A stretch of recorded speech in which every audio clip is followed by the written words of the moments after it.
You're listening to the Talking Headways Podcast Network. This is Talking Headways, a weekly podcast about sustainable transportation and urban design.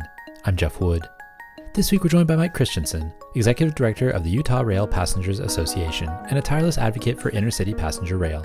Mike chats with us about Amtrak's expansion plans, the impact of the infrastructure bill, and why things take so long to implement. Stay with us. Today's podcast is brought to you by our super generous Patreon supporters. Thanks infinitely to all the transit planners, bus drivers, advocates, and friends that support the show. To join this merry gang of zoning misfits and transit lovers, go to patreon.com/theoverheadwire. $2 a month will get you some stickers and a handwritten note. $10 a month will get you one of our transportation scarves. We appreciate everyone's support over the last year and look forward to sharing more episodes in 2024. That's patreon.com/theoverheadwire. Also, if you want to support the show in other ways, check out the show notes in your podcatcher or go to theoverheadwire.com to find links to our Cars Are Cholesterol merch, our Talking Headways book club shop at bookshop.org, or sign up for a 2-week free trial of our 18-year-old daily newsletter and archive. Thanks for supporting, and this year make sure to listen to this space for opportunities for happy hours, live performances, and updated information on coming attractions. Okay, so I've got an ask for you all, listeners to the show. Whether you're new to Talking Headways or have been with us since the start, we're coming up on 500 episodes, and I'm working on getting listener feedback and feelings into the show. So I'd love to hear from you all about how the show has impacted you, or how much you love it, or maybe even hate listen. I know that there's a few of you out there, especially from some of those Apple reviews. I'd love if you shared your best memories or favorite guests. But here's the cool part. Feel free to record a short minute or so voice memo on your phone, or write a note that we can read aloud, and we can put them in an episode talking about the show and share some of your feedback on the show. We've done 500 of these, so I really want to celebrate what you all have cared about the most and what you hold up as special about the guests we've had or the topics we've covered. So feel free to send some audio or a note to theoverheadwire@gmail.com and we'll get it in. If you send an audio version, I might clean it up a bit. So I always tell the guests, actually, before they come on the show, don't worry about your ums. We'll take care of that. And we make you sound like you already sound because you're all great. So thanks everybody for listening, and I'm excited to share episode 500 and beyond with you all. You guys are quite literally the reason we keep doing this. I couldn't, do it without you. I'm literally would be talking to myself if that was the case, or maybe a guest, and maybe my guest and I would be talking to ourselves and throw something into the ether. But you all are here and listening, and I really do appreciate it. Once again, send us a note about what you care about, what you like, maybe what you didn't like even, and send it to theoverheadwire@gmail.com and we'll try to get it on. So thanks again, and I'm looking forward to sharing 500 with you. Mike Christensen, welcome to the Talking Headways podcast. Thanks for having me. Well, thanks for being here. Before we get started, can you tell us a little bit about yourself? Well, to kind of talk about my journey, I actually grew up initially in the Bay Area. I lived in the East Bay in Livermore until I was 10 years old. And then my parents got divorced. My dad and I ended up moving to Idaho, which is where he grew up. So I went from being in the California suburbs to being in a very small town in rural Idaho, 2,000 people. But I was blessed to have the experience of getting to live in Germany a couple times as a teenager and young adult. I went there for a month as an exchange student the summer between my junior and senior years of high school. And that really started the process of exposing me to public transit. And then I ended up going back 2 years later as a missionary and lived in Germany for almost 2 years. And I got around walking, biking, transit during that entire time. And that really planted a lot of seeds in my mind that allowed me to start to challenge kind of these very stereotypical American dream ideas of like, okay, everybody's going to live in a single family house in the suburbs and drive everywhere. And that is somehow the ideal lifestyle. And yeah, my experiences in living in Germany taught me that that was not the case, and that it often was even, a higher quality of life for people that were living in urban areas and who weren't spending every day driving. And it was interesting because I had a conversation with Jeff Speck about this a couple of years ago, and he really laughed and pointed out that like, oh, So the church sent you on a mission to Germany to convert people, and you ended up getting converted to urbanism. And I said, yeah, that's actually pretty accurate because it took a while before I was really able to start to immerse myself in actually living that urban lifestyle. I've lived in Salt Lake City now for over 20 years. And for the last 7.5 years, I have been car free. Basically, as a grad student, I was hardly using my car when I was a grad student at the University of Utah. And while I was in school, wanting to learn as much as I could about public transit and use public transit as much as I could. And I found that I would go sometime months at a time between actually using my car, and it got to the point where I realized that I was going to be spending more maintaining my car over the coming year than the car was actually worth at that point. And that really, made me realize, hey, this just is a money pit. And That happened to me too. yeah. And the last year that I owned my car, I only drove it about 1,300 miles. And from like all the research that we've seen lately, like car ownership just does not pencil at all when your mileage is that low. 2 years ago, I bought an e-bike. In fact, it's 2 years ago today that I bought an e-bike, and that has become my primary way of getting around Salt Lake City now. That's awesome. And yeah, like I have no desire at all to ever own a car again. Sometimes they're very useful, but I've also found that in the times when I actually do need a car and go and rent a car, I get basically a brand new car for the day or however long I need it. And it's nice to not have to worry about the maintenance or like any responsibility. Or so far, I have not even rented a car long enough to need to wash it. So I yeah. mean, that happened to me too. I had a Volkswagen Jetta up until like 20, I think it was like 2010, 2012. But I kept on getting parking tickets for leaving the car during street sweeping. And, each of those tickets was like $85. It's like, what's the point? And I'm only driving this car once a week, and I don't really need it other than like longer distance trips, like to go visit family, or if I want to go to the Redwoods or something like that. I mean, that's important, but it just doesn't pencil out. So at some point, like my clutch was deciding that it wanted to give out, and I got a quote, and it was like $2,000, and the car was only worth $2,000 too. So it's like, and around that time was when, Uber and Lyft and Zipcar was available in the neighborhood and stuff like that. So there's all kinds of options here in San Francisco. It was before the big scooter and bike boom, but you can get around pretty easily with that. Oh, yeah. I'm also interested in kind of your journey with intercity passenger rail. I mean, transit Yeah. in cities is one thing, and going to Germany and all that stuff, but there's also that longer distance trip that you are, famously an advocate for. Yeah. At some point through the years, I can't even remember how at this point, but I got involved and became a member of, at the time, it was the National Association of Rail Passengers. And since we've changed our name and rebranded to the Rail Passengers Association. But I got involved and became a member, which one of the perks is that you do get a little bit of a discount on Amtrak tickets.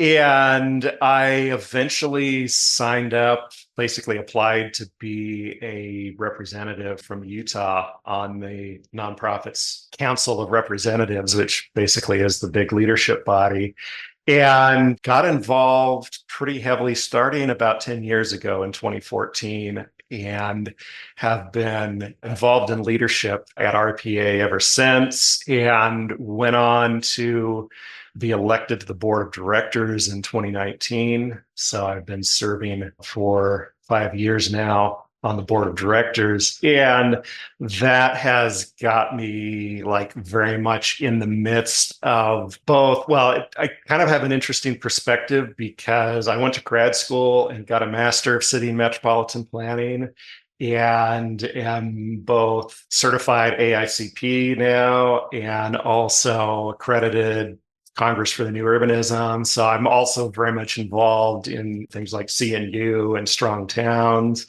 But then on the other side, I'm also very involved in the advocacy side of it, and realize that there's definitely a role to be filled by people who are constantly pushing our elected officials to ensure that there is funding available for the things that we really need more of in the US. And one of those big things is intercity passenger rail, which for anyone who's like really familiar with Amtrak, you understand that we have the Northeast corridor, which is, where we really have our most dense concentration of passenger rail.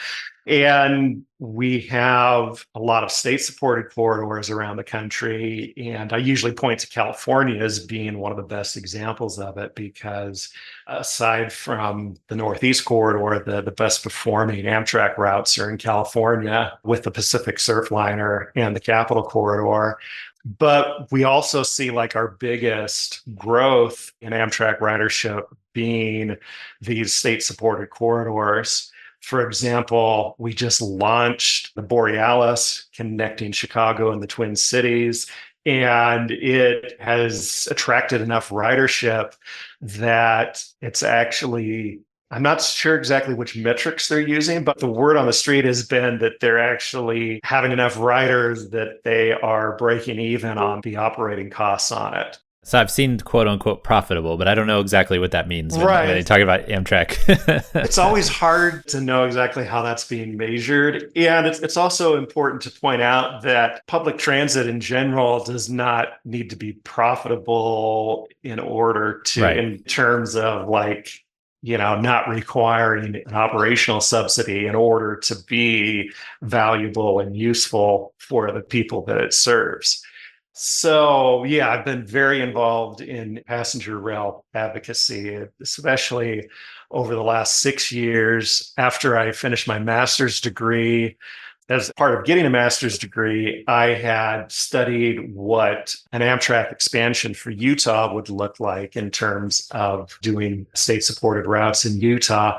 And I saw that that was something that was very much needed. I also experienced firsthand that we didn't really have the institutional capacity in Utah to be able to move forward on that. Another way of stating that is like, we just don't have anybody in state government in Utah who is really focused on being the champion for projects like that. So I realized that there was an opportunity for advocacy to fill that role in the meantime. So I started my own nonprofit, the Utah Rail Passengers Association, and have been working as its executive director ever since then. I've gotten lots of good support from people that as I talk about expanding passenger rail across Utah and the neighboring states, in general, people are very supportive of that. But there hasn't been much in the way of financial support to really allow me to do the level of work that I want to be doing.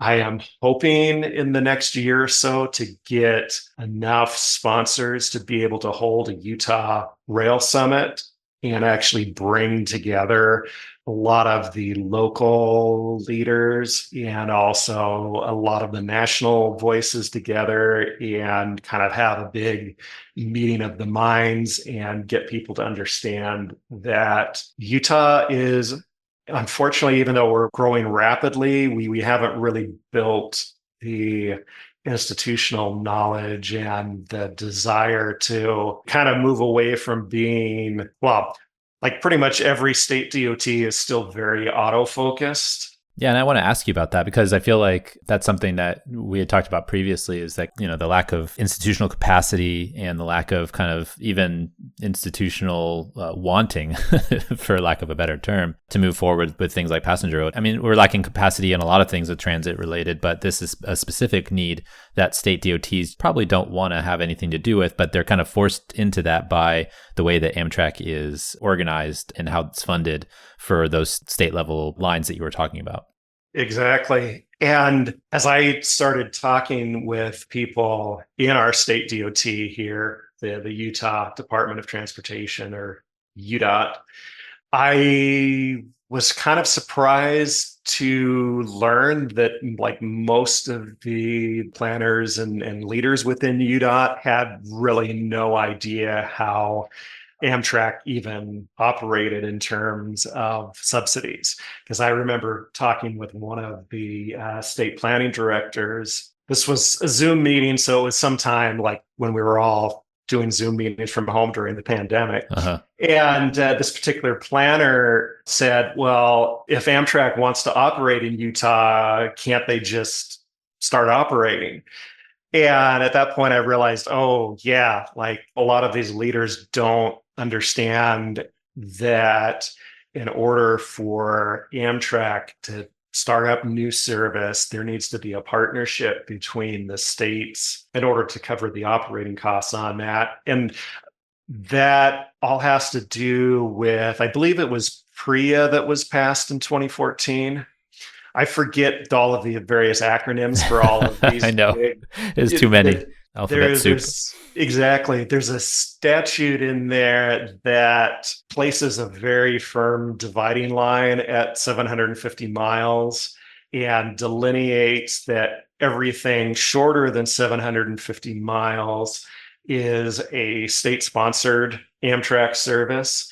And the states that are involved in sponsoring that route are on the hook for providing the operating funding for it. And the annual appropriation that Congress gives to Amtrak cannot be used to fund those routes that are under 750 miles.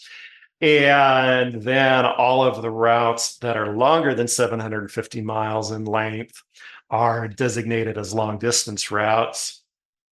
And we currently have 15 long distance routes. The two that are kind of unique are the Auto Train and also the Palmetto, which is the only long distance route that is just a day only train. It goes from New York to Savannah and does it all during, well, generally daylight hours. But yeah, so that's one of the first things that people need to be aware of when we talk about Amtrak, and intercity passenger routes in general in the US, is that there is a very firm delineation at 750 miles. Do you know where that came from? 750 miles? Um, It seems kind of arbitrary, but maybe it's it not. Maybe there's a does. particular reason for it. It was interesting because I think it was drawn because all of the overnight trains were longer than 750 miles. So I think that's why it was picked. But it's very interesting because it set a weird delineation between the Palmetto and the Carolinian. The Palmetto is just over 750 miles. The Carolinian is just under, and the Carolinian goes from New York City to Charlotte. And it was already receiving some funding from the state of North Carolina. And the strange thing is that they operate using almost the identical equipment, but yet one of them, the Carolinian, falls under state-sponsored service, but the Palmetto falls into the long distance category. So yeah, that would be interesting to research the history of exactly why that line was drawn. Because I know that like 500, now we talk about 500 miles is the best kind of competition with airlines, right? So anything under 500 miles is the best competition for short haul airlines and, best from an environmental standpoint, from all kinds of other things. So, just giving it an extra 250 miles, it makes sense that it would be the separator between overnight and day trains. But, now that we're thinking about these connections between different cities, and especially you're looking at the FRA is going through the process of putting together more routes after the infrastructure bill gave Amtrak, $66 billion. Well, there's a whole new world out there for picking routes, and maybe the old ways are a little bit anachronistic.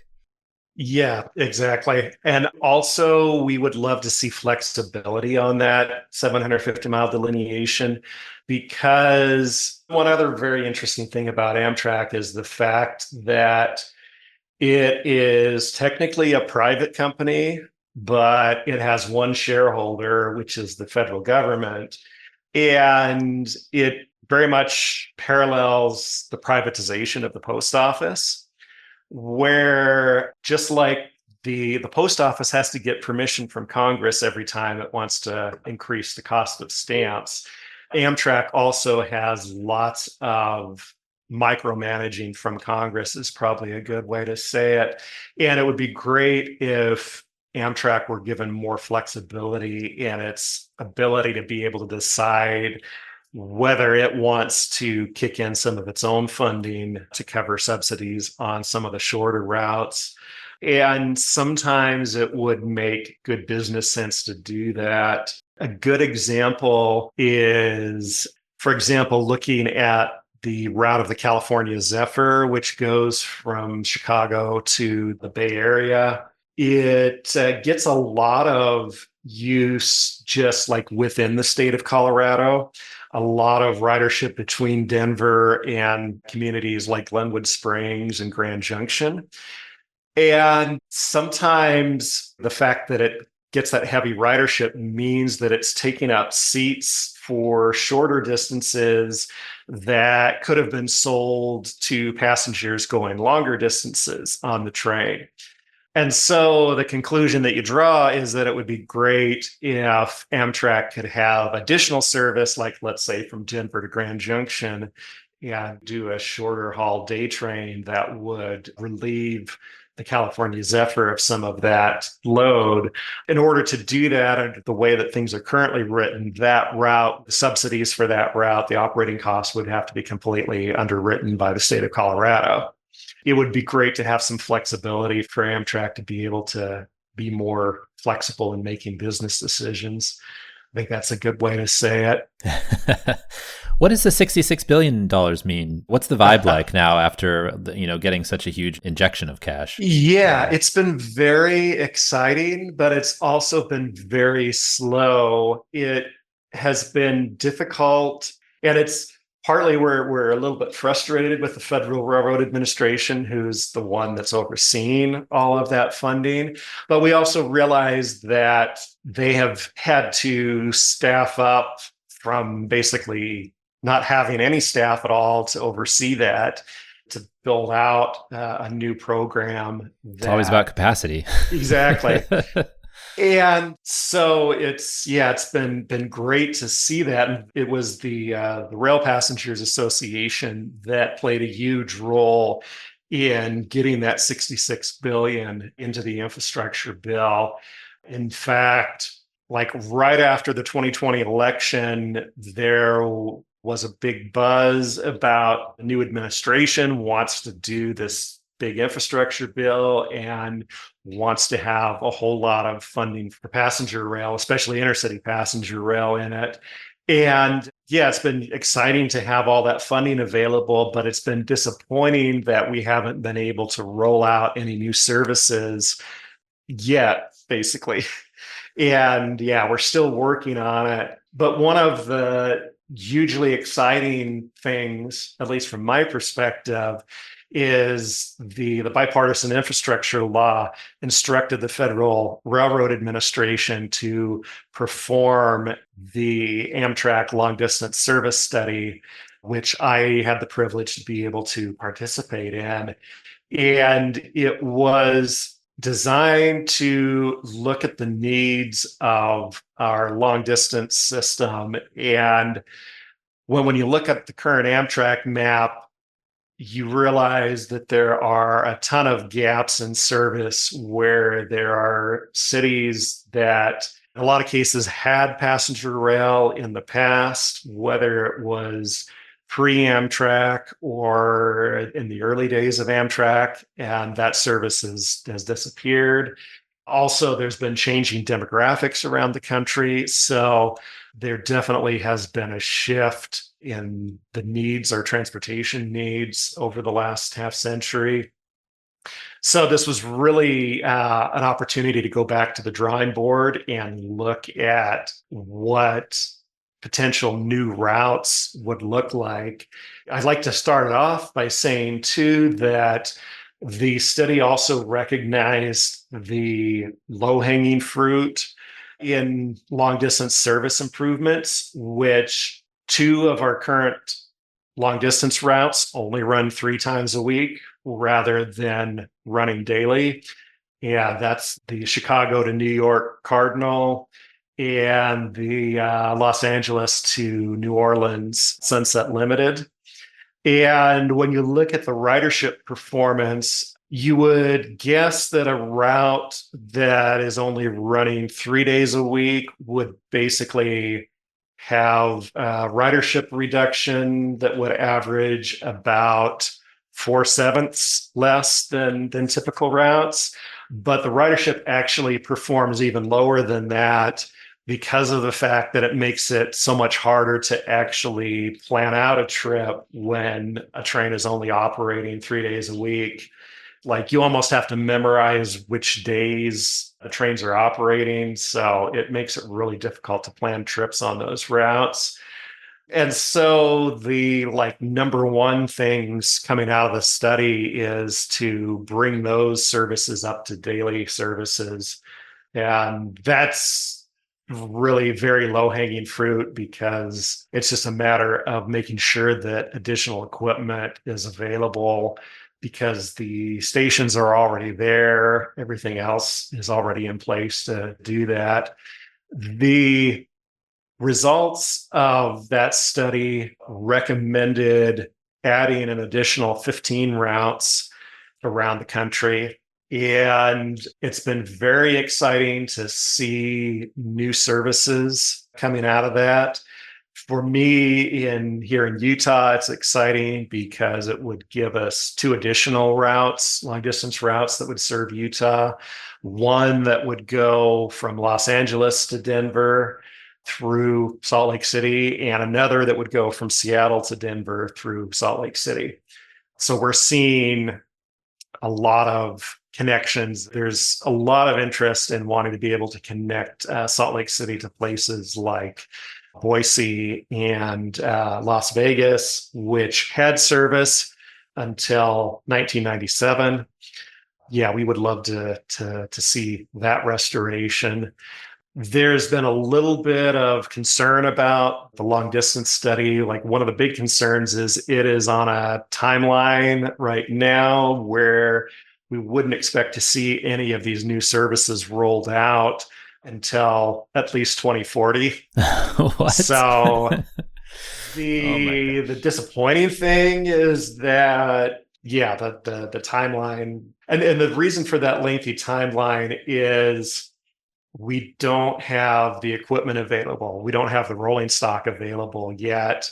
And part of that is because we're already in the process of having to replace all of our rolling stock that's on our 15 long distance routes. And we would need to, on top of that, come up with additional equipment for another 15 routes. So we're hoping that we can build enough momentum and we can be able to push Congress enough to fund what needs to be funded in order to roll out all of this service sooner. And as like one observation made by Jim Matthews, who's this president and CEO of Rail Passengers Association, he said that, yeah, he's very disappointed by this, minimum of 15-year timeline. And it's like, hey, like we were able to put a man on the moon in much less time. So like we say that a lot. Exactly. And this is not as complicated as going to the moon, but yet, yeah. So it's basically all about political willpower. If we can get Congress fired up, hopefully we can cut this down to about an 8 to 10 year timeline and be able to see new services rolling out a lot sooner. I mean, even that is like 8 to 10 years. I mean, that's a whole lifetime. I mean, 10 years ago, let's see, most people were just barely getting iPhones. Like Exactly. the timelines are so ridiculous these days. And this isn't even like building or tunneling or exactly. building a whole new viaducts and stuff like that. It's just like new trains. Yeah. One thing to point out on the long distance study is that none of the routes that are being proposed require any substantial improvements. It's all existing corridors that already have track laid that wouldn't require building anything substantial in order to get it started. So really the biggest limiting factor is not having the equipment available. And part of that, I'm here in Salt Lake City where we have had Statler as a rail manufacturer in our community for, I think, about 10 years or so now. And the big problem is that we don't have enough rail equipment manufacturing capacity in the US to be able to meet the demand that we're hoping to be able to ramp things up to in the future. So one of the things that we would really love to push Congress to do is to basically pre-order a whole bunch of rail equipment. And the advantage of that is that it gives the rail manufacturing companies like Statler and Siemens and Alstom and others cover to be able to make their own investments in improving and in increasing their capacity. Yeah. Because they're not willing to expand factories unless they have a reliable commitment that there's going to be that demand that will justify that investment. It's interesting. We had Ken Prendergast on a few months ago, and he was talking about like this competition between Brightline and Amtrak in Ohio, and the idea that the state wasn't really that interested in doing funding for Amtrak that they would need to do it, to put together a line. Like we were talking about earlier, basically the state funded ones, it's required that there's a state sponsor of some sort. And so they're like, oh, well, why can't just like Brightline do this? And so, there's that discussion too of, well, if Amtrak isn't going to be doing anything until 2040 on some of these routes, like why isn't like the Brightline just a better alternative to that? Right. And well, part of it too is even Brightline is even limited by the same manufacturing limitations. Even when you look at Brightline West, a lot of that funding for that is coming from federal programs. So it's still subject to the Buy America Act. So it still needs to be manufactured substantially in the US to qualify for that. But when I look at the Brightline question, the limitation on Brightline being able to do more is kind of the fact that Amtrak is really the only intercity passenger rail operator that has the shortcut of being able to, for lack of a better word, demand things from the freight railroads and demand access to existing freight tracks. And get that access at a reasonable price, which that was a result of the Passenger Rail Act of 1970, which created Amtrak and relieved the freight railroads of their obligations to operate passenger service, which that's a whole other topic of discussion. I was going to say, maybe we shouldn't have relieved them of their requirement to provide passenger service. It's interesting to think back on woulda, coulda, shouldas, but we are where we are and we have what we have. The map that you shared where these new services that are coming online, it's really interesting to see how much like expansion there potentially is when that report comes out. And the lines probably, I'm guessing, are pretty much finalized in terms of like which ones are probably going to be where they are. That report should be coming out. By the time this show is released, I imagine that will be out. But I'm interested in some of those hubs, the places where a lot of the lines cross each other. There's Dallas and Atlanta and even Salt Lake City. Some of those places are going to maybe see a really huge uptick in passenger transportation that they hadn't seen before. Right. And that really begs the question of whether the stations in those locations have adequate capacity to be able to handle those passenger loads.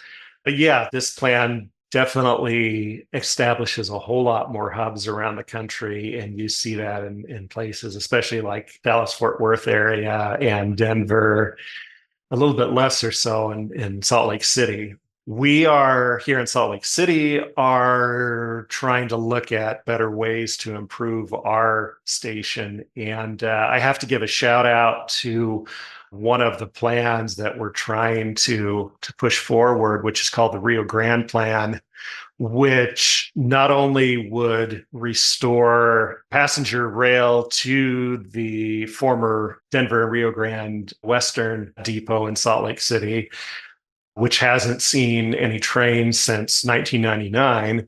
But it also would put the rail lines that go through downtown Salt Lake City in a train box below grade, which is similar to what Reno did a couple decades ago, which would greatly improve access in Salt Lake City because sometimes freight trains can come through town in a way that causes them to be delayed and sometimes block grade crossings for an hour at a time. And that's very detrimental to the success of a growing city. Mm-hmm. So this concept is currently being studied by Salt Lake City as part of Salt Lake City was awarded a Reconnecting Communities grant from the U.S. Department of Transportation in order to study better ways to connect our east and west sides of Salt Lake City, which is divided not just by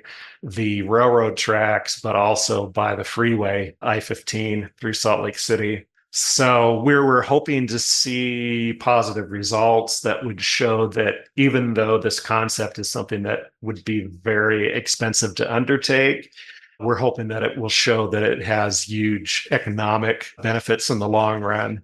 Yeah. In Atlanta, it looks like they're looking for a $30 million grant for planning their station downtown. And I know that like Denver has, rebuilt Union Station into something very impressive with a lot of their commuter lines that they've put together. I also have a question about cities being involved in this too, because I know that like Mobile, Alabama, for example, is in the news lately because the city council isn't quite sure whether they want to fund the expansion of lines. So you have the federal government, which funds Amtrak and kind of these overall things. You have the states, which are supposed to be involved in the trains that are in state or lesser distance. But then you have the cities. And so I think Alabama was just kind of like delegating the funding of the line to the city. And the city's like, whoa, hang on. Maybe we don't want this because it's going to cost a lot of money. Yeah, it's been very interesting looking at the city of Mobile because all of the other communities along that particular route between New Orleans and Mobile, especially the communities that would get service along the Mississippi coast, they were very adamant that they wanted this as a way they've been impacted ever since Hurricane Katrina and have wanted to have this as a way to reinvigorate their tourism industries. But for some reason, Mobile has been the holdout.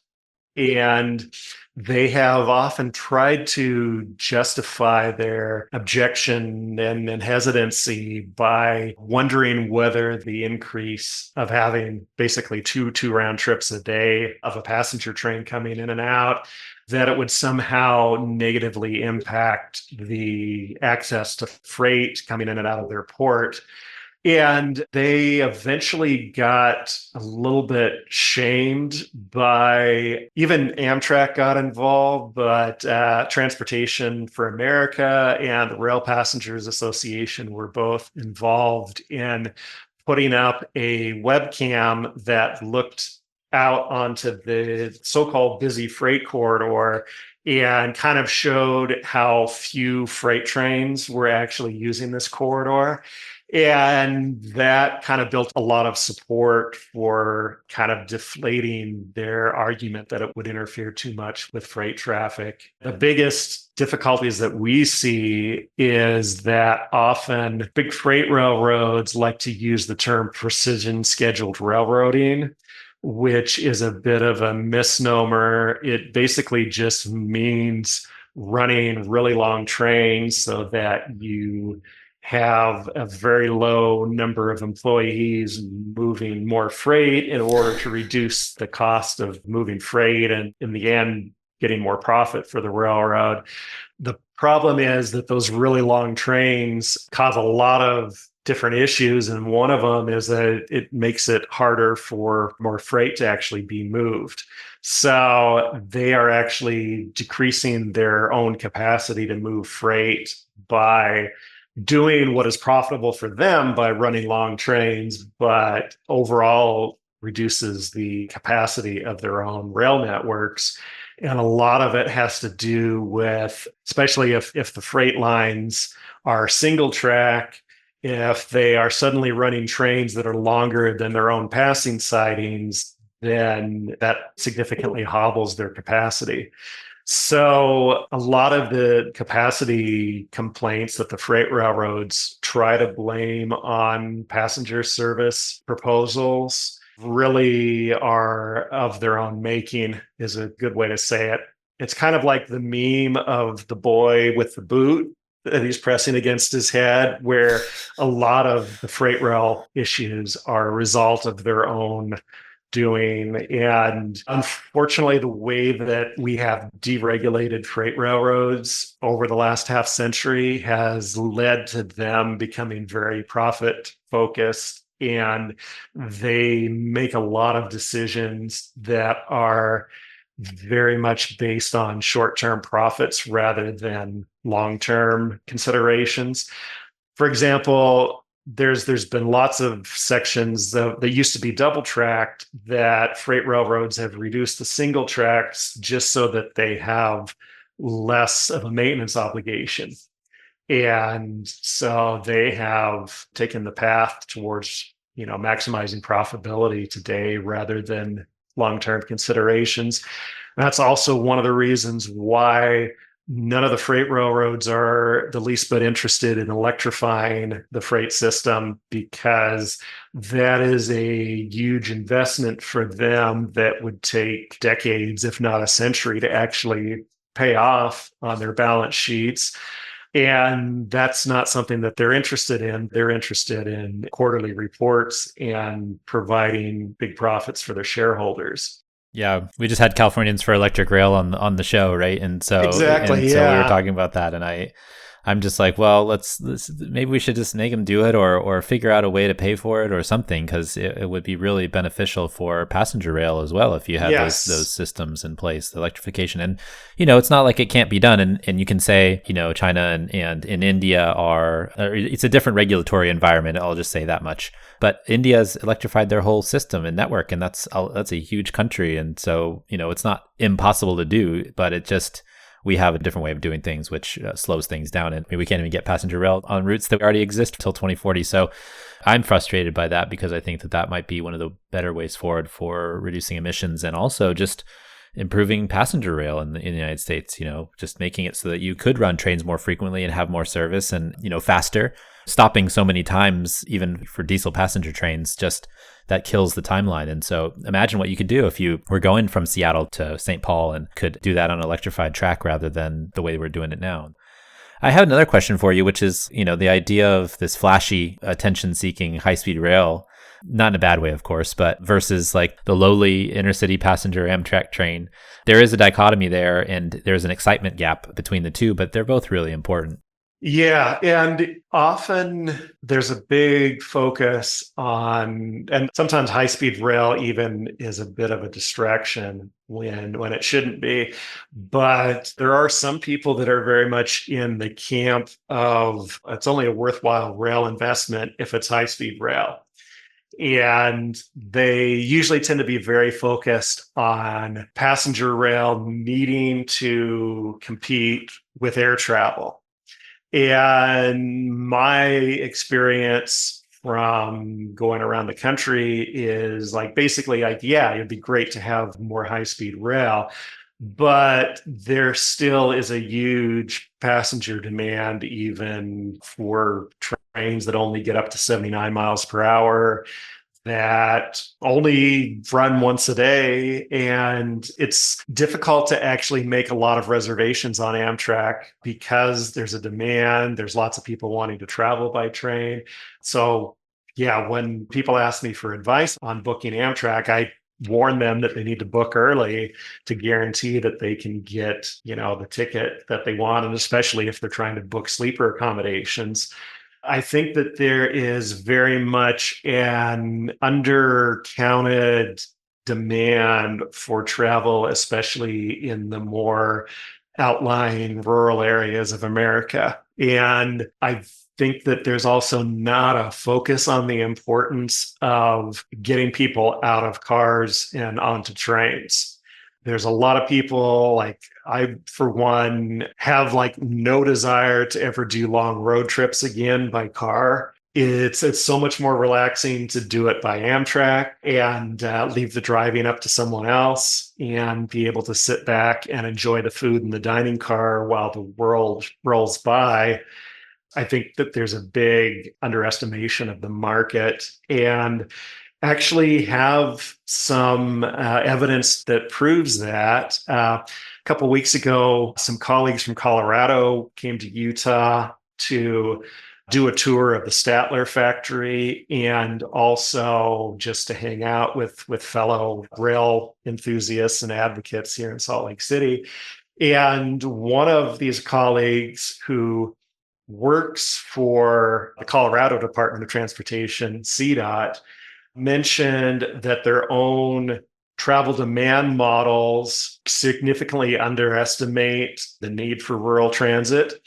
And they know that because Colorado has a statewide bus system that's called Bustang that provides service that connects to a lot of outlying communities throughout the state.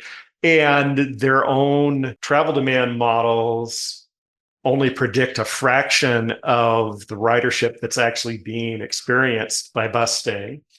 And they only predict a fraction of the travel that Amtrak is seeing on the California Zephyr within the state of Colorado. So, like people traveling between Denver and Glenwood Springs and Grand Junction. So, yeah, there's a lot of underestimated demand for basically statewide transit, rural transit, things like that. That's one of the issues that I've encountered as I've tried to have conversations with people at UDOT about expanding transit in Utah is they say, oh, well, our models show that hardly anybody would ride this service. And it's like, well, your models are calibrated to cars. For cars, exactly. Yes. The cars. I mean, the easiest way of saying it. Right. And the models always show, basically it's like, yeah, the answer is always expand highways, build more highways, even though that's not always the question that's being asked. It's a little bit difficult here in Utah because somewhere along the line, we made the decision that transit is something that can only be done if there's a transit district that's established. And so if you look at where we have transit services in Utah, we have hardly any intercity transit. And we have made it inordinately difficult to actually have transit services that connect between neighboring transit districts. Even though the demand's there, we have placed all of the different organizations in segregated silos and made it really difficult for them to talk together. And then that's also hampered by the fact that our state DOT doesn't really do a whole lot with transit. Like basically they do some coordinating and they do some redistribution of federal formula funds for things like intercity bus service. But there is no statewide vision being put forward to connect the entire state by transit and connect to neighboring states. I keep trying to point out to our leaders here in Utah that we're falling behind other states. You only have to look to Colorado to see evidence of that. So it's great that there is $66 billion allocated by the bipartisan infrastructure law, but a lot of that funding, in order to have it realized, has to go at least one way or another through state DOTs. And it is difficult when state DOTs kind of lack the capacity to be able to, for lack of a better way, think outside of the car. It's a tale as old as time, right? Like, exactly. It's the same thing for transit. It's the same thing for active transportation, walking, biking, rolling, mobility, all that stuff. And passenger rail is no different, it feels like. All the formula funds go from the feds to the states, and the states have flexibility to do lots of different things, and they just choose to continue to do highways. And it's really frustrating. And hopefully we can fix that. So what can we expect from this report coming out, but also going into the future around these lines and the expansion of passenger rail? I think the bottom line on the FRA's Amtrak long distance service study is that this is just the start of the work. Even though the report's done, we really need to be pushing Congress to implement this report. And we are wanting to keep everyone from falling into the trap of zero sum thinking. We don't want people to feel like they need to push for just the routes that will benefit them, and realize this was designed to be additions to a national network that really, when you look at the network effect that comes from all of these connections, it would be stupid to not push to implement the entire thing. And so we are thinking of maybe organizing around the slogan of Fund the 15, because it's got 15 routes in it, and we want to see all of them implemented. And we realize that they're not going to be implemented all at once, because that logistically doesn't work. But we want to see an effort that prioritizes doing the entire system rather than falling into some type of competition over which routes are more important. It's also important to note that the corridor ID, or the corridor identification development program, which is geared more towards starting new Amtrak state-sponsored services, that is still on the books, and we are hoping to see another notice of funding opportunity released either right at the end of the year or the start of 2025. And there's still a lot of work that needs to be done on that, a lot of opportunities. One of the things that I would also stress with that is there's kind of been thinking that those are applications that need to be led by state DOTs. And that's not necessarily the case, that there's a whole list of governmental entities that can apply that include cities and counties and regional planning organizations like MPOs and associations or councils of government that are all eligible, and even federally recognized Native American tribes can apply for these opportunities too. So, yeah, there's a lot of opportunity out there to be able to push the work forward and grab onto funding that we can use to study passenger rail, new passenger rail services.